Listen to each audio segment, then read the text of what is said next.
I still remember the first time I saw a human weep. I know that nobody there, when it happened, will ever forget. Humanity had appeared on the galactic stage only a few years before. A reclusive species, but friendly. They had made initial trade overtures, but firmly refused permission for any trade routes to extend inside of human space proper. Human couriers always took over shipments at one of the many bustling stations ringing human space. It added cost, but the voracious consumer appetites of humanity meant that galactic commerce had adjusted without much fuss. They were a curious sort in many ways. Mostly, they were odd to most galactic denizens in how their perception was wired much differently than the galactic norm. Most species in the galaxy had not evolved with written language and spoken word as the primary forms of communication, but rather complex exchanges of pheromones. Even species with no knowledge of one another could receive a detailed emotional readout from basic bodily secretions. So widespread, this was biological norm. Humans had informed us that some species on their elusive homeworld, as far as I knew, never seen by any species, used this method to various extents, and they themselves had a limited capacity for pheromone generation. However, to our refined sensibilities, most human pheromones were clunky, unsophisticated things, a shout more than the word. Most species of the galaxy could have entire conversations, as nuanced and delicate as any, absolutely wordlessly in their pheromones, whereas human pheromones boiled down to hunger, sex, anger, illness. It was somewhat like trying to have a conversation with a child. For this reason, communication in those early days was strained. Our linguistics were as primitive as their pheromones. We talked past each other often. Consequently, we thought them friendly but simple creatures, of no real depth. With their soft skin and large eyes, also no real threat. Human space remained unviolated because nobody had cared enough to try, but few believed the rigid rules of humanity would fare well against any real test. Toothless merchants with clumsy pheromones. This was their reputation. Truly, no individual is so foolish as a group of them can manage to be. One inevitable result of the human inability to perceive pheromone communication was that they were considered relatively unsophisticated political players. They spoke honestly and earnestly, and seemed unaware of plots, gossip, and hidden meanings right under their noses. Their naivety was disarming and of no small charm, which served them in good stead diplomatically. Still, the politically savvy species of the galaxy knew it was only a matter of time until one of the more aggressive species took advantage, and the Moctid did exactly that. The premier warrior race of the galaxy, the Moctid were biologically quite familiar to the humans, who opined that they appeared similar to some of hybrid between a larger version of the standard bipedal form, along with a creature called a fox and another called a wolf on their homeworld. Brave, clever, and honor-focused, the Moctid were unfortunately still far more driven by the predatory drive of their primitive nature than humanity. The blunt and honest nature of humanity had earned positive initial inroads with the Moctid. However, human trade eclipsed many Moctid merchants, engendering resentment.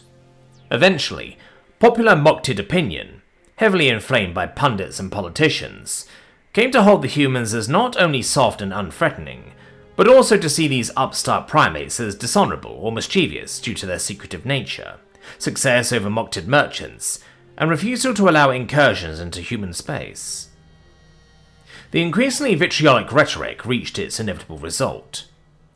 Following nearly a year of fruitless negotiations, the Moctid Armada Primus cruised into Earth space on an invasion heading. The less warlike species battened down the hatches and stayed out of the way. None could directly challenge the Moctid, and there was no political will to come to the defense of a species as new and secretive as humans. The invasion wasn't over quickly, it was over instantly. Within a day, the shattered remnants of the Armada Primus, reduced by approximately 87%, returned to Quixelan Station, the home of the Nebula Congress and all species embassies.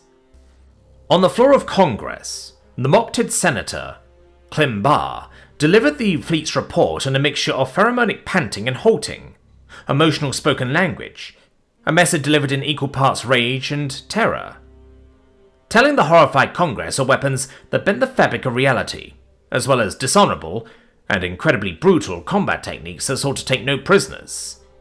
In desperation, the Mok'tid invoked the right of challenge, one of the most ancient traditions of the Congress. We all expected the humans to brush it off. We all would have. It wasn't mandatory. The right of challenge was a tool meant to prevent war through the combat of two designated representatives. It had never been invoked after a war.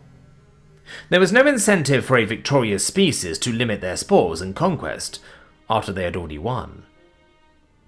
To the shock of all, Senator Ito, the female human senator, quietly accepted, on a condition. Klimbar was too stunned for a moment to respond. Ito and Klimbar had been the two politicians most heavily involved in negotiations to avoid the war.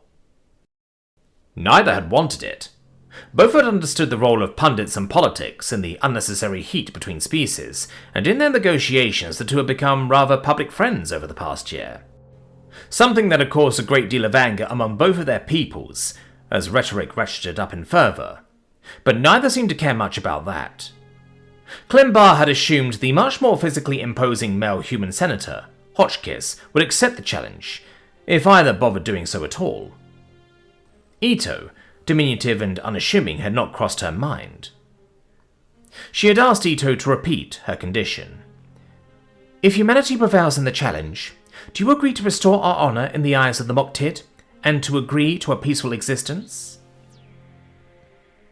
Klimbar stared. The Mok'tid female was the most formidable gender of the species, and a juggernaut compared to a human. Nearly 10 feet tall, with coarse, thick fur, viciously curving fangs and 4 razor-sharp talons per forelimb, a Mok'tid was a fair challenge for a moderately sized bear, let alone an unarmoured human. Should you prevail, human honour would be unquestionable. Her voice dipped sadly. But you will not. Ito's pheromones, as bluntly unsubtle as all human pheromones, displayed hints of sad and angry, but all present noted one missing entirely: fear. The two met at midday, 2 days from the challenge, per tradition. The Mok'tid clad only in her fur, the human wearing a light, flowing garment, and carrying only a slightly curved blade, removed slowly from an ornate wooden sheath. Klimbar roared in challenge. Ito gave a deep bow in silence, holding it for several moments. A single tear fell from her eye. The battle was not important. We all have seen humans fight since that day. The tear was what mattered. Even as Ito raced towards Klimbar with remarkable speed, even as her impossibly keen blade whistled in the air, the species of the Congress reeled from the sole tear that had fallen as the battle began. By the end, which came quickly, while Klimbar lay slain and Ito knelt, weeping, the entire Congress was immobile, racked with new and terrible feelings beyond belief. Of all the crude, basic human feelings we had become accustomed to, we had never sensed true human grief. It sundered us all. A depth of conflicting emotion and synesthesia so powerful, the most stoic of our number wept in empathy. The grief contained Ito's bright, golden admiration for Klimbar's courage, the silver sheen of her fierce devotion to her species, the bedrock marble white of her unshakable sense of duty, the scarlet rage of the unfairness of the situation, and the crushing black void that was the loss of a true friend.